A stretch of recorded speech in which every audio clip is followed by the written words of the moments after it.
Տիկին դատախազ, դուք բավականին երկար ներկայացրեցիք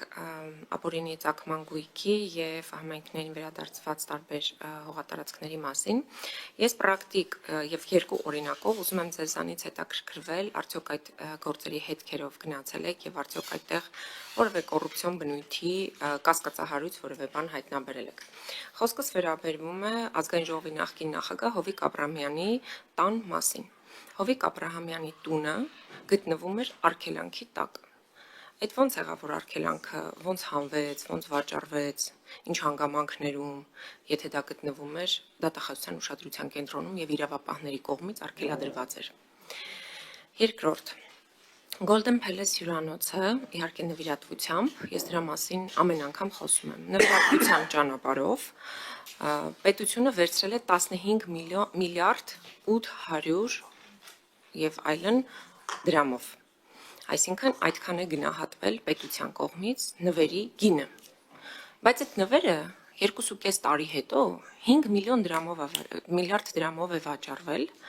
ընդ որում վաճառվել է մարելու տարբերակով։ Ամեն տարի մի միլիարդով պիտի գործարարը մարի, մյուս տարի լրանումը վերջնաժամկետը։ Այսինքն ուզում եմ հասկանալ այստեղ պետության ահռելի կորուստը, որ կրել է տվյալ դեպքում, արդյոք դատախազության կողմից որևէ կերպ ուշադրության արժանացել է։ Երրորդ հարցս վերաբերում է հայտնի այն գործին Սամվել Վարդանյանի, որի մասով բոլոր պետական պաշտոնյաներին իրավասու ես ուղղում եմ։ Սամվել Վարդանյանը ավտոբուսի մեջ վիրավորեց քաղաքացիական պայմանագիր խմբակցության արդեն նախկին պատգամավոր Հակոբ Ասլանյանին։ Վիրավորանքի համար արդարացվեց, խուլիգանության համար պատժվեց, ընդ որում հրատապ, կալանքի տարակ,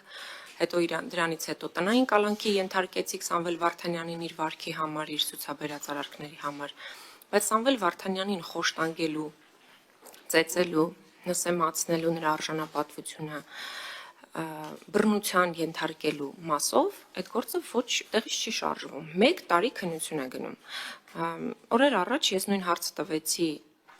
քննչական ծառայության ղեկավարին, ասում է քննություն է գնում։ Մի տարի քննում են ու նույնիսկ չասեց, որ գործով կան մեղադրյալներ։ Տիկին դատախազ, դուք Հայաստանի Հանրապետության սահմանադրությամբ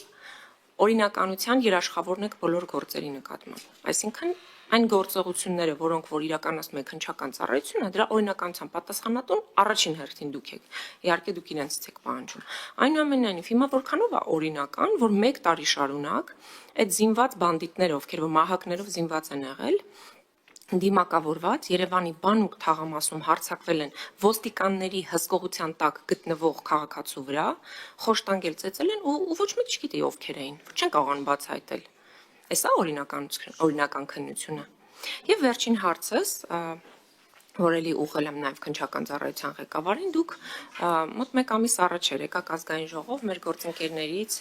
2 հոգու անձեռնամխելիությունից զրկվեցին մեր 2 գործընկերներ ձեր միջնորդության հիման վրա եւ հիմա մենք ունենք մի իրավիճակ, որ երկար ձգվող նախաքննությունը ըստ էության խոչընդոտում է падգամավորի գործունեությանը։ Падգամավորի ելք ու մուտքը արգելվում է, ինչ որ քննիչ որոշում է ինքը որոշի այդ պահին հարմար է իրեն թե ոչ, այսինքն ինստիտուցիոնալ առումով եմ ցանկանում, որ դուք արձագանքեք այս հարցին, որևէ քննիչ առաջնային մանդատով օժտված падգամավորի գործունեությունը խոչընդոտելու ինչ իրավասություն ունի, որքան էլ որ նա կասկածվում է որևէ հանցանքի մեջ, որքան էլ նա ներգրաված է հանցանքի մեջ որևէ դրվագով եւ անկախ ամեն ինչից կա անմեղության կանխավարկած եւ կա նաեւ ժողովրդին մանդատի իրացման խնդիր։ Այս շահերի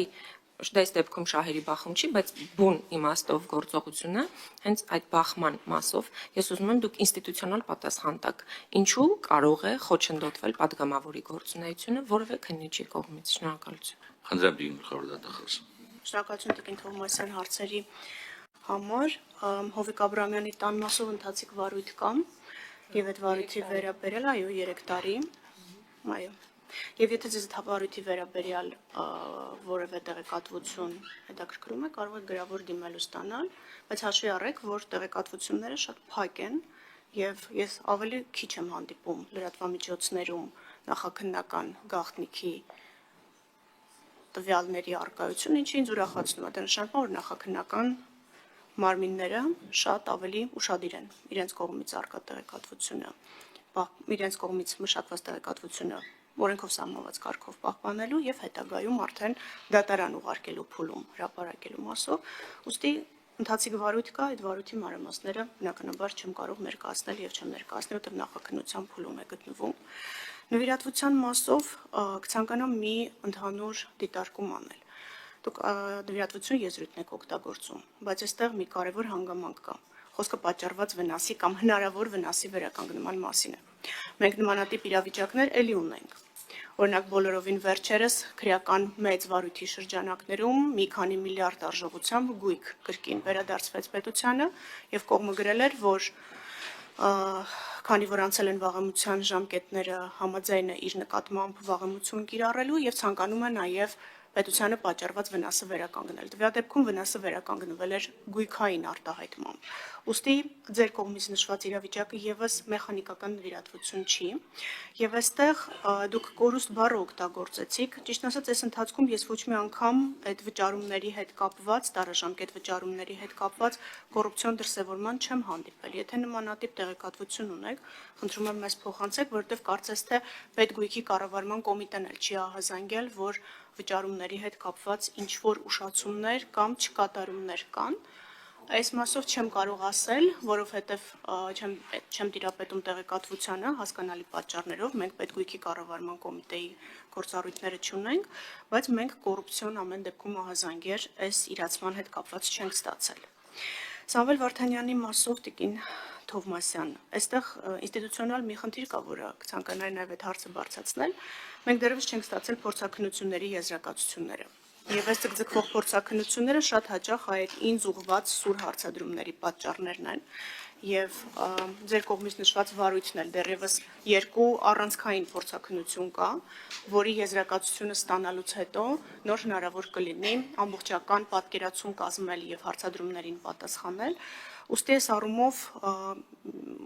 երբ որ կստանանք եզրակացությունները, կկարողանանք արդեն մենք էլ եզրահանգումներ անել եւ դրա վերաբերյալ նաեւ հանրային տեղեկատվություն փոխանցել, հաշվի առնելով հարցի